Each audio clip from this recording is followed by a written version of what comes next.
Hey everybody, today I'm going to be talking about MAC Cosmetics Alluring Aquatic Collection, the blushes. We have two extra dimension blushes.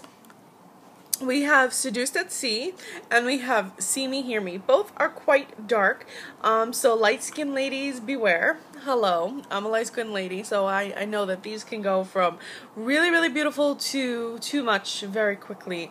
I had a problem with that today. I'd put it on and it was just Anyway, so let's start with Seduced at Sea. Seduced at Sea is a little bit of a... Okay, let me get this focused in. It's kind of like a darkened pink.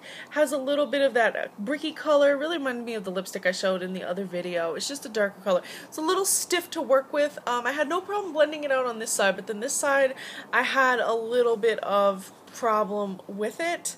I don't know why I did, but I had a little bit of problem with it both times that I used it. But it did have superb long wear. It lasted about 8 hours before fading, and that was pretty good. I did put it over a foundation though, but I'm gonna swatch it up for you really quickly. So that's it, a little bit of a lighter swatch, and this is it in a heavier swatch. So you can see that if you're light skin, you might want to go with a little bit lighter, and if you're darker skin or medium tone, you can definitely still get use of this product. Then the next shade I want to show you guys is See Me, Hear Me, and this is a little bit more pink than this one. This one is definitely darker, very more kind of like berry shaded. Really reminds me of one of the extra mention blushes that came out in a prior collection. I can't remember the name, but I'm going to try to have it on my Instagram. And I'm going to swatch this up for you guys. So here is a light swatch. This was a little bit hard to work with. But in here, wait, here's a darker swatch. Sorry it's so far away.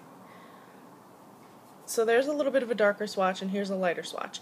So the two lighter swatches can work well on lighter skin tones, and the two darker swatches you can just apply it a little bit heavier if you are darker skin tone. And I'm sorry for the messed up. I still have shadow on my hand, and it hasn't come off.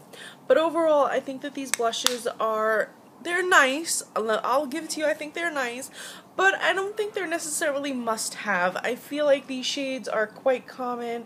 They are beautiful. They are nice to work with. If you like the packaging, by all means, pick them up.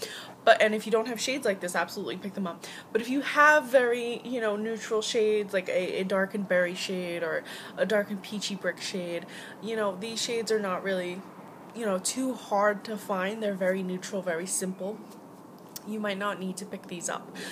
There's no shimmer in them. They're very, they're like matte. They're very flat. Has a little bit of, slight reflection, but it's overall, when you blend it out, it's very matte. There's nothing really too particular special about them besides the packaging.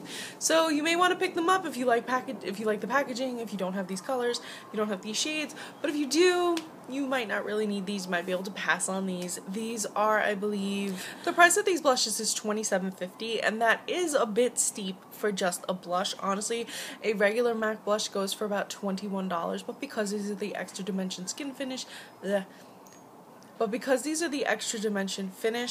because of the limited edition packaging, you're paying a lot more for a blush that you can probably get at a cheaper price. Anyway, guys, I'm going to include picture swatches of this product on the cheeks, also a swatch on the arms, so you can have a comparison because when I wear it on the cheeks, I'm also wearing it with other products, and I don't want you to think it looks like something it doesn't. So thank you guys so much for watching. Please follow me on Instagram and enjoy the pictures.